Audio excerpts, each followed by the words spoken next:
Today on the TMZ Podcast.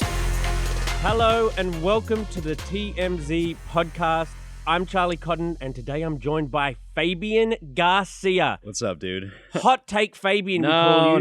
No, stop all that. Why do we call you Hot Take Fabian in the office? You don't, and please don't. Opinions, I guess. Everybody has opinions. It's fine. It's not hot takes. All right, we need your opinions, your hot takes on these next few stories we're going to do today. Yes, there's a lot. Ezra Miller made their first public appearance in years at the premiere of their movie The Flash. Yes. We're going to talk about Johnny Depp. Well, he's found out a way to spend the $1 million he's got from Amber Heard. Finally made its way to Johnny after a long time, yes. And finally, Pat Sajak retiring from Wheel of Fortune. Yeah, which is a huge deal. It's historic. Onto our first story of the day. Ezra. So this is a meaty one. So Ezra Miller, obviously the star of The Flash. That movie is coming out this weekend. Ezra made their first, like you said, public appearance at the red carpet premiere in LA on Monday night.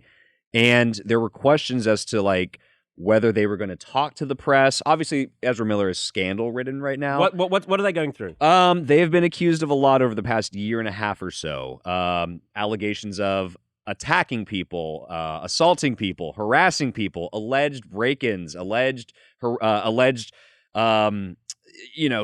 child abductions, alleged kidnappings, alleged hoarding of weapons, alleged fostering an environment full of drugs. Their list is so long. But the list always start with the word alleged? Yes, they've been accused of a lot. The one thing that Ezra Miller has copped a plea deal in is in the, I think it was in the breaking and entering in Vermont or something like that. They were accused of breaking into somebody's home. In the end, they copped a plea deal and pled guilty to trespassing, a lesser charge. And obviously, in the wake of all these allegations against them, and not to mention all these stories about them, Ezra Miller has come out publicly, I think 6, 7, 8 months ago or so, and they said, hey, I'm going through something. I'm going through mental health stuff. I'm going to get professional help. I apologize from all my erratic behavior. And that seemed to be good enough for Warner Brothers because there was a lot of calls for them to drop Ezra Miller. But they said no. They said no because the movie was already essentially almost completed at that point. And it's supposed to be a banger, right? It is supposed to be a banger, which we'll talk about in just a second. There's a conspiracy theory on that. I'll get into it. It's an unfounded one, but it's interesting. But yeah, so Ezra walks the red carpet yesterday, mostly stoic, stone-faced. Doesn't talk a whole lot. Great hair. Yeah, they got a whole style going on. They did, in fact, talk to the press just a little bit. There was one outlet they spoke with. It seems like it might have been pre-set up to where no questions about their scandals or controversies were going to be addressed. And Ezra just talked about the movie. Yeah, the director's great. I'm so happy to be a part of this, yada, yada, yada. Very just, kosher softball stuff. And they went in and the movie began and that was it. And they were posing with the director and Ben Affleck was there on the red carpet, et cetera, et cetera. So there's a couple things, takeaways from this. One, Ezra Miller is trending today because people are angry to see them out and about and basically see them kind of turn the page on this whole thing. And there are comparisons being made to Jonathan Majors. Because his alleged incidents cost him a lot of work. It has so far. Jonathan Majors still has his role at Marvel thus far, right? Disney hasn't dropped him just yet. Oh, okay. So he still has the Disney job, but he's lost other projects. That ad for the Army. The ad for the Army. There's been actual apparently movie roles that Jonathan Majors has also lost as well. Not to mention management and PR and stuff like that. So there's been a little bit more of a fallout with Jonathan Majors as opposed to Ezra Miller, who you could argue has escaped this whole thing relatively unscathed. Jonathan Majors lost potential roles that he hadn't yet fulfilled. Correct. That he hadn't quite filmed. Ezra had already done this Flash movie and pulled it off in a way that everyone's raving about. People are raving about, and that's a great point. It is. I know there's the comparison but if you actually look at the facts, like you just explained, it is sort of apples to oranges a little bit, right? They're different situations, different allegations. And yet the comparisons are being made, and the question being posed by and large is, why is Ezra Miller, who is part of the LGBT community, getting a quote-unquote pass, if you will, whereas Jonathan Majors, a black man, is not getting this pass? And look, maybe that's a fair question to ask. It's being asked on Twitter, obviously, and yet Ezra Miller is moving forward. There are reports that a sequel for The Flash has already been written and is shelved and is just waiting for the box office numbers, because if this movie does numbers, which is it's projected to do numbers, the word is that Warner Brothers is going to greenlight the sequel, and the director has already said, assuming the director is brought back for the sequel, that he will in fact cast Ezra Miller in that role again if there's a sequel. So often in Hollywood sort of stuff, though, it feels like, talent wins. Yes, say talent wins. That's a great way to put it. Morgan Wallen, you could argue, Wallen overcame his scandal through talent because he's a great musician and his music was so good. He kind of overcame the scandal. So basically, yes, that's a good point. Onto the conspiracy theory real quick about all the good press for The Flash. There's been a lot of buzz, a lot of hype. People have been saying, oh my God, it's the greatest superhero movie. There's a report out yesterday. The director and one of the producers for The Flash confirmed it to one of these outlets out here. There was a story that Tom Cruise called them. He went to a screening of The Flash recently, apparently loved it, was raving about it, and not only that, but called Andy Muschietti, who's the director, and I guess one of the producers or something, and chatted them up for 15 minutes talking about how great this movie was. That was the story circulating in Hollywood. Andy Muschietti confirmed that story yesterday. Said, yeah, Tom Cruise did in fact call us. That's just PR though, so right? Here's the thing. So with this Tom Cruise cherry on top of all the other good press and all this great hype, like, oh my God, so good.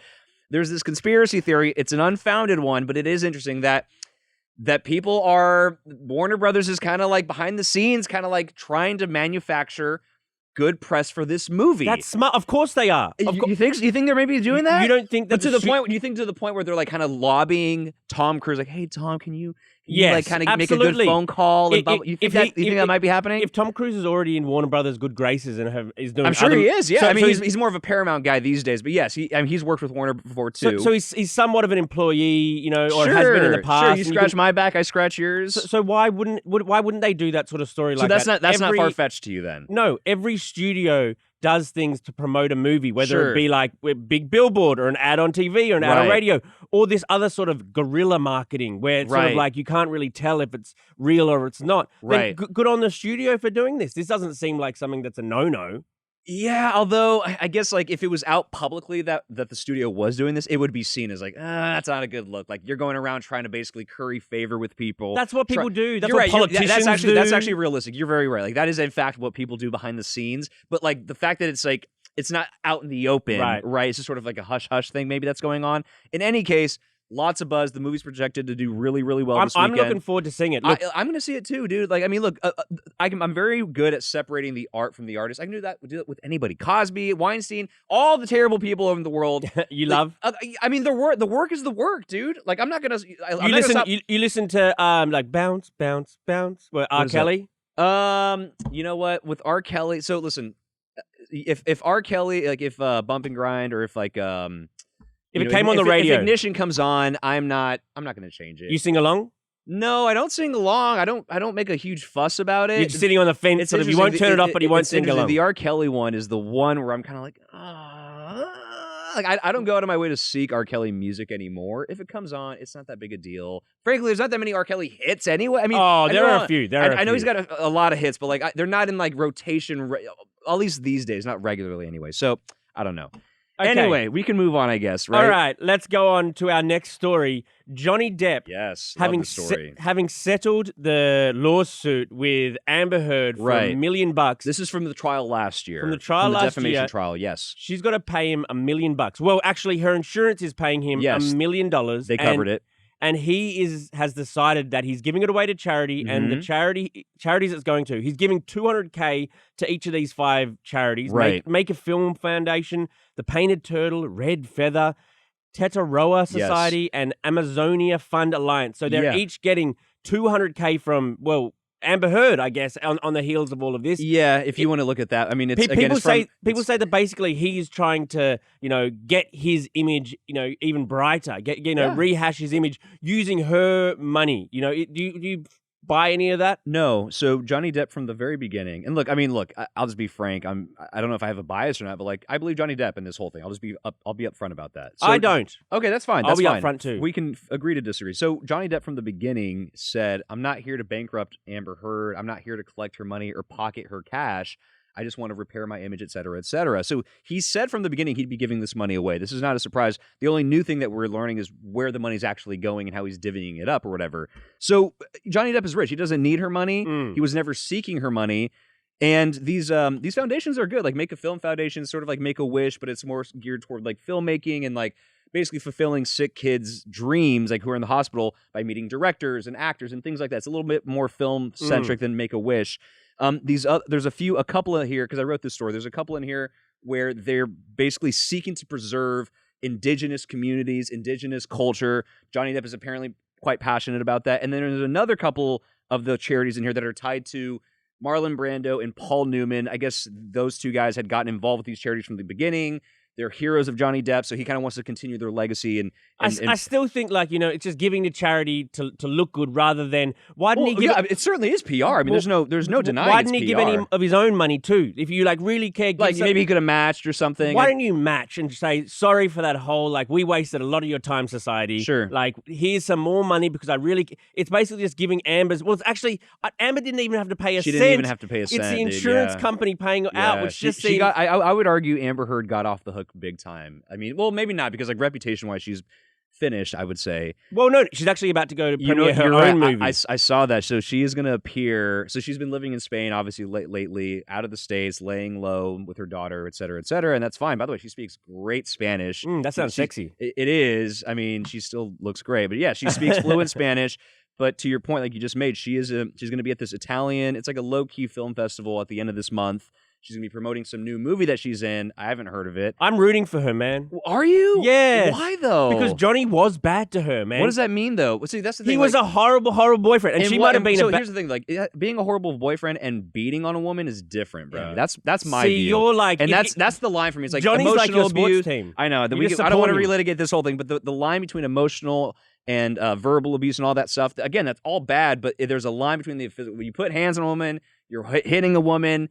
I just don't believe her. I just don't. And on the, he gets so drunk, bro. He gets so drunk. You're right. He does get quite drunk, and he does throw things apparently, and gets slamming cabinets. Are you coming around? No, I'm not coming around. Okay. I'm not coming around. But anyway, the money has gone to a good place. Can we at least agree on that? Money's going to a good place, but I just don't give Johnny. Oh my god, I'm going to give you so much credit for giving Amber's money away. And by the way, like as far as Johnny Depp, like the comeback or whatever, the new French movie that he's in, Jean Duperry, something like that, something Barry Duperry. It sounds boring. It does sound boring. I've heard it's very kind of meh. It's all in French.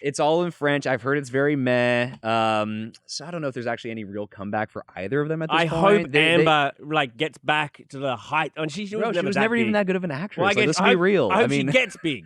Anyway, all right. Okay. We can move on to our final story, which is this one's actually kind of... it's sort of sad a little bit. Yeah, Pat Sajak, after 41 years, I think since 1981 is when he started on Wheel of Fortune. Which is, I didn't know that. I thought he was doing it since like the 90s maybe, but apparently he was doing 81. it. Well, he's and then Vanna White came on in 82 actually, so she's been with him basically just as long, doing as his like sidekick or whatever. Totally. So he's just announced that the next season will be his last. He's retiring. Yes, he's retiring. Everyone's like a bit shocked by it, even though he's been doing it a long time. And people are already speculating about who should be his replacement. Yeah, so wait, hold on. I thought there were rumblings about him retiring in the past few years. Like it wasn't quite clear when he was going to do it. He had hinted that he was going to retire. So I don't know if it's how big of a I mean, the fact that it's happening, yes, it is shocking. I don't think it's like people are like, oh my god, I can't believe this. It didn't just come out of nowhere. The world didn't stop, but yes. He's an old guy. He is an old guy. He's a legacy game show host, almost on the same level as the late Alex Trebek was. Well, he's been hosting more TV than Trebek has. He beat his record. He even beat Bob Barker, who was the record holder for what was it? Price is Right. Yeah. And Bob Barker retired and gave it to Drew Carey, etc.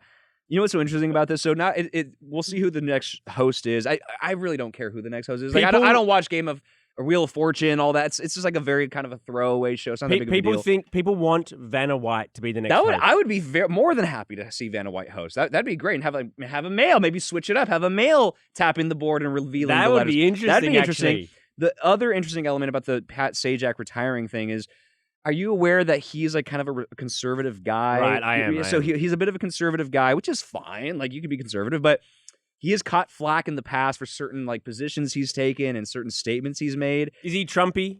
I don't know if he's Trumpy quite. I don't know if he's quite on the MAGA level, but he's gotten some flack before. And the news of him retiring, it kind of like it was not nearly as big as when Alex Trebek, who was widely beloved, I don't think was ever really political or even got into politics or anything like that, but Alex Trebek was widely, and when he stepped down from Jeopardy before he passed, obviously, that was huge. It was like there were specials about it. We did a special on Alex Trebek. That was also we're not going to do a special on. It was also because he was dying. Yes, he had the illness and everything. You're right. I think that's part of, he had to step down because of his health, and I think that made. You're right. It made the news bigger. You're right. But you're right. But he was more beloved. He was. Than Pat Sajak.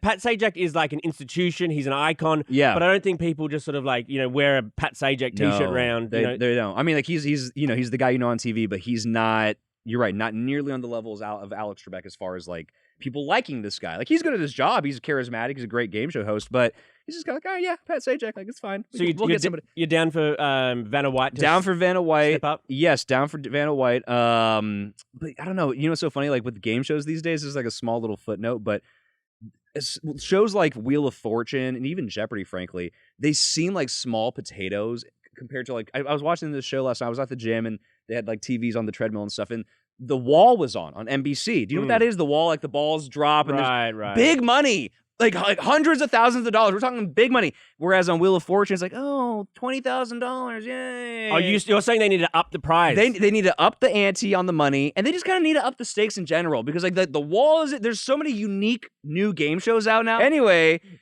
they got to step it up. So anyway, we'll see if Wheel of Fortune can kind of refresh It sounds like you're putting in your pitch to be the new host. It sounds like this is what we need to do. Definitely not. What game show would you host if you could host any? I don't know. Is The Bachelorette still on? Like, or is that's just because you want to get laid. No, that's not quite it, but just part of it. Anyway. Okay. Well, thank you very much for joining me here today, Fabian. That was a good one. Yeah, it was good. Thanks for having me. I appreciate it. We'll see you here tomorrow. All Bye. Take it easy, guys.